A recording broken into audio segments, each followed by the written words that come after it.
Энэхүү сувагтаа 9-р сараас эхлэн сар бүрийн крипто мэдээллийг сард 1 удаа оруулахаар боллоо. Олон улсад болон Монголын крипто зах зээлд болж өнгөрсөн гол үйл явдлуудыг мэдээлэх болно. Бичлэгийг минь үзээд сувгийг минь дагаарай.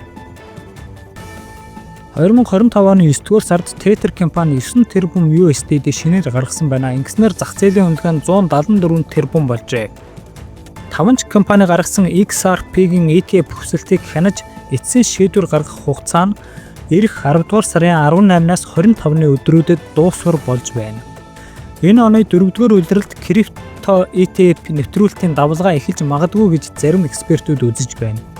Astercoin 9-р сард 30 дахин өссөн ба үүнд CZ-ийн дэмжлэг нөлөөсөн. Гэхдээ CZ уг төслийн удирдагчаар бус зөвлөхөөр нь ажиллаж байгаа гэдгээ мэдэгдсэн байна.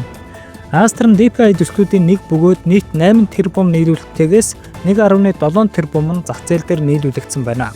Топ 6 хаяг нь 93 орчим хувийг нь эзэмшиж байна. 2024 оны сүүлээр 2 төсөл нийлж Aster-ыг бий болгосон байдаг байна. Азийн хамгийн том крипто арга хэмжээ болох Солонгосын блокчейн 7 хоног 9-р сарын 22-оос 28-ны өдрүүдэд Сөүл хотод боллоо. Мөн Mainnet 2025 Америк нэгдсэн улсын Нью-Йорк хотод зохион байгуулагдлаа.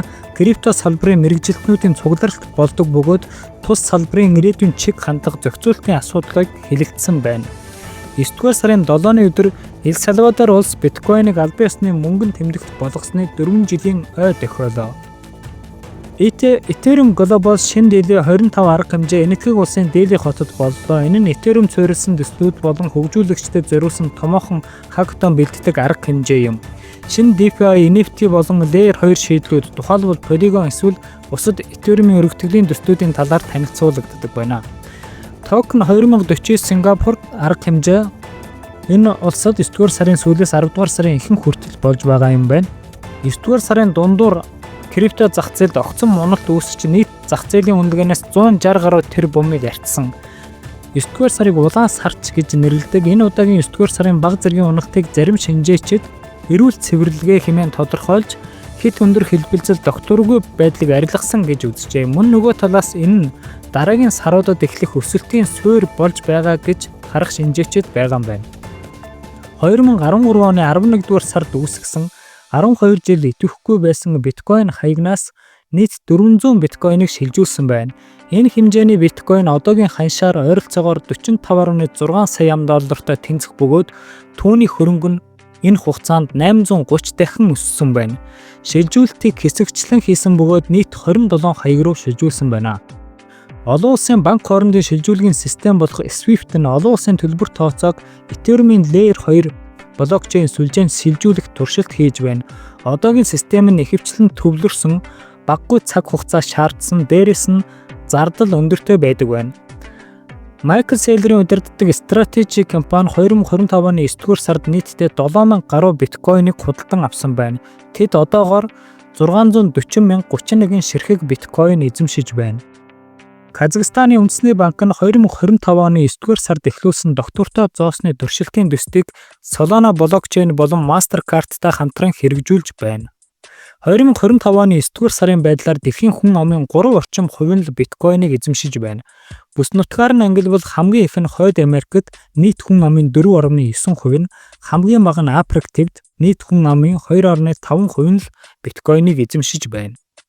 Coin эзэмшдэг алдартай хүмүүсээс танилцуулбал Elon Musk биткойн, Ethereum, Dogecoin-ыг эзэмшдэг бол ARK Invest сангийн Cathie Wood биткойн болон Ethereum, рэпер Jason King Ethereum, Dogecoin болон Shiba Inu, загвар зохион бүтээгч Paris Hilton Ethereum болон NFT, түүнчлэн алдарт хөл бөмбөгчин Messe Ethereum болон NFT тус эзэмшиж байна. Одоо та бүхэнд 2025 оны 9-р сард Монголын крипто зах зээлд болж өнгөрсөн гол үйл явдлуудын 50 мэдээллийг хүргэе. Монгол NFT сар бүр шатаалт хийдэг байсан бол саяхнаас 7 хоног бүр шатаалт хийдэг болсон. 9-р сарын эхний 3-7 хоногийн байдлаар 7 хоногт тус бүр 125 сая ширхэг Монгол NFT токеныг шатаасан байна. 9-р сарын 30-наарх Монгол NFT токены үлдэгдэл 140 тэрбум 571 сая 77,040 ширхэг байна. Storby токен мөн сар бүр шатаалт хийдэг байсан бол 14 хоногт нэг удаа шатаалт хийхээр ингэж өөрчилсөн. 9-р сард нийт 2 удаа шатаалт хийгдсэн бөгөөд 800 сая орчим ширхэг SPS токеныг шатаасан байна. За энэ нь урамшуулд олгогдсон токеноос болон зах зээл дээрээс хийгдсэн худалдаа авалтуудын нийлбэр дүн юм. Ингэснээр үлдэгдэл нь 68 тэрбум 64 сая 22,557 ширхэг байна. Ardcoin-ы төслийн удирдагчаар Г Хасбазарт томилогдсон байна. 9-р сарын 24-ний өдөр Ardcoin-ы ханш 43 төгрөгт хүрч сүүлийн 3 жилийн дээд ханшдаа хүрсэн байна. Та бүхэн дотоодын койнуудын тоо ширхэг үнийн хэлбэлзэл, шатаалт зэрэг дэлгэрэнгүй мэдээллийг миний энэхүү сувагт байгаа тусдаа бичлэгээс үзэх боломжтой. Энэ хүрээд крипто мэдээний 9-р сарын дугаар өндөрлөж байна. Танд амжилт хүсье. Таалагдсан бол миний сүгийг заавал дагаарай.